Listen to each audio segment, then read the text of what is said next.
Yos, balik lagi sama gue di channel Bramati. Dan ya, pada kesempatan kali ini gue akan mengupdate Bitcoin dan juga WLD. Jadi karena terakhir itu ada yang request WLD ya teman-teman. Jadi kita atau saya akan update.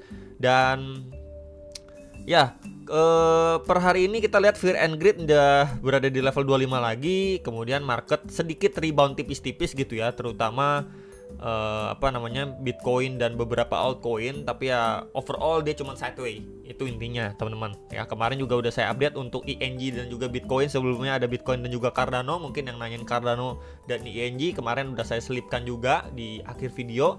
Dan untuk ETF nya itu balik outflow teman-teman per 3 April setelah kebijakan Trump nih ya. Cuman yang inflow ini hanya BlackRock saja teman-teman ya. What happened itu tumben banget gitu ya. Apakah memang dia melihat sesuatu yang berbeda atau malah ya udah dari sini dia cuman beli untuk nanti jual lagi, cuman di tradingin aja teman-teman ya. Kemudian kalau kita lihat untuk Ethereum-nya, sebentar, Ethereum-nya ya outflow lagi teman-teman ya, nggak ada inflow guys ya, kering. Nah, ini untuk sedikit reminder ya, nanti malam itu ada beberapa news event penting ya. Di sini ada non-farm, ada unemployment rate, dan ada kakek Powell speak. Nah, ini mulai start news event itu jam setengah 8 malam dan Jerome Powell speak itu jam 10:25 ya, jadi bisa diperhatikan. Kemudian untuk minggu depannya ini saya reminder ya, untuk minggu depan ini ada FOMC lagi, meeting minutes, ada core CPI, ada CPI, dan ada PPI nih ya. Jadi tanggalnya itu yang pentingnya itu tanggal 10 dan 11 ya, jadi bisa di prepare atau disiapkan. Nah, kita lihat untuk Bitcoin dulu. Nah, Bitcoin sebenarnya kemarin kan ada rejection strong karena Trump ya. Kemudian kita lihat nih next candle atau tadi pagi dia closing seperti ini, baru sekarang adanya rebound teman-teman ya. Jadi nggak langsung merah ya. Bagus nggak? Ya bagus teman-teman. Jujur kalau ditanya kayak gini bagus juga, bagus gitu ya. Karena biasanya kecenderungan gitu, wah ini udah fake out nih ya, false break ya, false break terhadap trend resistance, terhadap EMA21.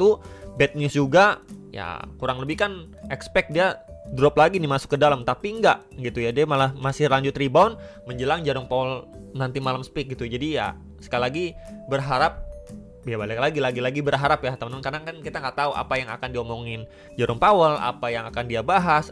Bisa aja nanti nggak malah terjadi apa-apa, dia cuma ngomongin hal-hal yang sudah pernah diomongin kayak kaset rusak gitu ya, cuman diulang-ulang terus aja. Atau malah dia hawkish, nyalain Trump, atau malah dia dovish untuk menenangkan market yang kemarin udah merah merona karena Donald Trump gitu ya. Nah, so far ya balik lagi sih, kalau kita lihat dari daily ya, dia palingan akan testing nih terdekatnya di EMA21 dan juga di trend resisten lagi. Balik lagi di level-level sini teman-teman, krusial. Ya di level sekitar 85.000 lah gitu. Ya di sekitar level 85.000 yang kemungkinan besar akan divisit kembali sama si Bitcoin secara daily time frame. Minimal kalau kita lihat secara hourly-nya, ya sini kan coret-coretan saya kemarin ya. Ini mungkin akan saya hapus saja dulu teman-teman ya. Untuk beberapa coret-coretannya biar nggak terlalu rame. Dan ya kemarin memang dia udah retracement, balik lagi ke area tahanan sebelumnya nih. 1, 2, 3 kali di testing, dan kemarin malam itu di testing lagi, dan so far sih mendapatkan reaksi pemantulan. Dan ya sekarang pun mantulnya di previous area SNR nih tuh ya, tuh sebelumnya SNR nih teman-teman. Ini saya tandain dengan warna merah. Oke. Nah, posisinya dia lagi testing area ini. Kalau dia akhirnya mampu break teman-teman, maka next area target kita kemana? Di sini dulu nih, SNR selanjutnya. Nah ya di 85.300 sampai 85.700-an dolar, 85.800 lah, sekitar area itu teman-teman. Karena ya sekarang baru adanya penguatannya lumayan ya. Cuman kita perlu perhatikan sekali lagi atas rejection yang terakhir kemarin terjadi teman-teman. Kemudian kalau kita gunakan Vivo dari sebentar ya, dari highest to lowestnya ya di sini, maka kita tambahkan ya 0,5, 0,6. Nah, 0,6, 0,5 ini pas juga dengan box merah selanjutnya, di mana itu next area SNR selanjutnya di sekitar 85.600-an, 85.800-an dolar, sekitar area itu ya. Jadi bisa di prepare untuk menjelang Jerome Powell speak. Bisa aja di sini adalah proses untuk dia sekedar retrace aja before dia drop lagi teman-teman, lebih bawah. Jadi memang ini menjadi area pantauan ya, di sekitar 85.500 sampai 86.000 lah. Saya bulatkan teman-teman, sekitar area itu. Itu untuk menjadi concern untuk saat ini. Ya, yang nanyain Bitcoin gimana nih bro, next area targetnya di berapa, di sini dulu pantau. Kalau ini dibablas lagi ya, maka ya kita akan melihat dia setidaknya tes balik ya di area strong selanjutnya di 87 sampai 87.800 dolar, di mana terakhir rejection strong. Dan kalau Ya ini balik lagi nih, kalau good skenario-nya adalah area ini mampu dibablas, maka kita bisa melihat di sini adanya chance ya double bottom, bottom 1, bottom kedua, kemudian di sini untuk area neckline-nya, teman-teman. Ya syaratnya gimana bro untuk invalidasi bearish skenario? Ya ini harus mampu di take out dulu gitu ya. Untuk dia lanjut naik lagi ke 90.000 dolar. Balik lagi tergantung Jerome Powell nanti malam, karena ya itu news event terdekat teman-teman ya. Tapi sebelum ini di break ya teman-teman bisa pantau dulu aja nih next area target. Apakah di sini dia udah mulai reject ya, cuman bikin tail candle aja, kemudian dari reject wah lanjut turun lagi. Ya ini untuk antisipasi sekali lagi menjelang Jerome Powell nanti malam. Tapi kalau misalkan aduh nggak berani sih bro, Jerome Powell begini begitu, ya wait and see, udah simple. Kalau mau menunggu sampai Jerome Powell selesai ngomong, ya udah tunggu aja, wait and see dulu aja. Ya kurang lebih simpelnya seperti itu teman-teman. Cuman ya so far memang ini masih adanya reaksi dari low sebelumnya, dan setidaknya ya kalau nanti kita lihat dia closing, ya setidaknya kan closing 1 jamnya lah ya. Kita lihat dia break dari high previous high-nya dia di seperti ini, maka ini bisa memberikan probabilitas lebih besar untuk Bitcoin at least ya, at least untuk bisa melanjutkan penguatannya kembali ya, untuk ngejar next area target 85.300 sampai 85.800-an dolar ya untuk si Bitcoin. Oke, jadi untuk Bitcoin ya semoga cukup clear ya teman-teman ya.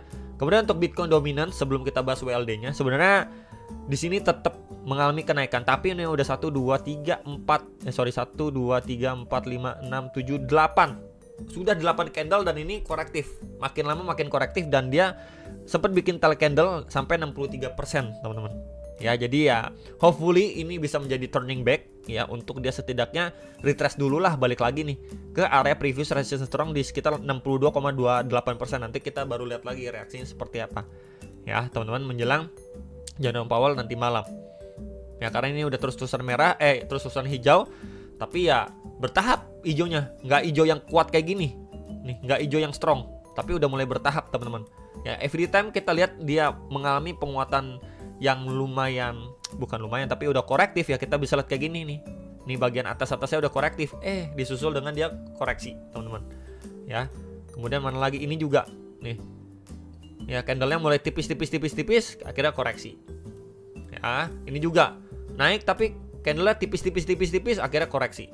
Oke, jadi kurang lebih itu yang bisa dipantau untuk dari segi Bitcoin dominance. Tapi kalau misalkan dia masih lanjut naik pun, ya kita akan melihat dia testing setidaknya di 63,58%. WLD ya, ini ternyata saya baru lihat lagi ya, ini terakhir saya bahas di sekitar Oktober 2024, dan ini udah achieve sebenarnya beberapa target nih. Area pertama di sekitar 2,4, area kedua di sekitar 3 dolar, ini udah ke-achieve semua, dan bahkan dia highest-nya di 4,18 dolar itu waktu di awal Desember 2024. Oke. Nah, sekarang posisinya WLD sangat-sangat disayangkan. Ya, kenapa saya bilang sangat-sangat disayangkan? Pertama, ya. Ini kan area lowest pada 2023. Ya, ini udah mampu dibablas tuh, kamu lihat. Gila, dia bikin low point baru loh. Dan so far masih ketahan di bawah EMA21. Jadi memang totally bearish banget. Untuk WLD ini lemes banget, teman-teman. Ya. Kemudian waktu dia penguatan di Desember, kalau kita lihat secara the bigger picture-nya, ini dia cuman bikin yang namanya lower high, guys. Kita lihat nih, ini ATH-nya. Ya. Let's say di sini adalah lower high. Ya, lower high. Oke, di sini lower high. Oke, kemudian di sini nih lower high. And then waktu dia penguatan di sini masih lower high, teman-teman. Ya walaupun kalau kita lihat lebih seksama lagi di sini, ini adalah high point yang sebelumnya sudah mampu di take out. Tapi 1000 tapi nih, WLD nggak mampu nih untuk mempertahankan at least waktu di 2 dolar gitu, untuk dia lanjut naik bikin high baru. Berarti kan baru kita lihat adanya transisi tren dari downtrend menjadi uptrend. Harusnya kalau kita lihat kayak gini, dia bertahan kemudian dia break kayak gini, berarti kan dia bikin high point yang baru, berarti dia udah transisi di uptrend. Tapi yang kita dapatkan malah dia lemes nih, jebol dari 2 dolar ya lanjut turun, bahkan bikin low point yang baru untuk WLD. Ya. Nah, sekarang gimana nih, bro? WLD ya, mau turun seberapa jauh, seberapa dalam? Ya, balik lagi saya juga nggak tahu apakah dia ke 0,5, 0,3, 0,2 dolar atau gimana gitu ya. Cuman kalau kita perhatikan nih secara daily time frame, pertama pakai line. Nah, pakai line chart. Kemudian kita lihat di sini. Oke, dia bikin lower low. Tapi untuk RSI-nya dia malah bikin higher low, teman-teman. Jadi memang di sini adanya bullish divergence untuk WLD. Setidaknya ya ini bisa memberikan booster untuk WLD run up dulu, ditambah juga dengan Bitcoin dominance yang udah mulai korektif naiknya gitu. Jadi at least kalau Bitcoin dominance ini akhirnya reject, ya Bitcoinnya mulai steady, maka WLD setidaknya dia bisa adanya chance untuk dia naik lagi, testing ke level 0,93 sampai 1 dolar nih. Balik lagi ke previous areanya dia sebelum dia mendapatkan rejection, lanjut turun lagi nih kalau saya markingin di level area ini. Tuh, kalau kita balik chartnya ke candlestick, nah kita lihat tuh di situ. Ya ada area resistance sebelumnya, kalau kita extend support. Nah, ini teman-teman ya untuk si WLD.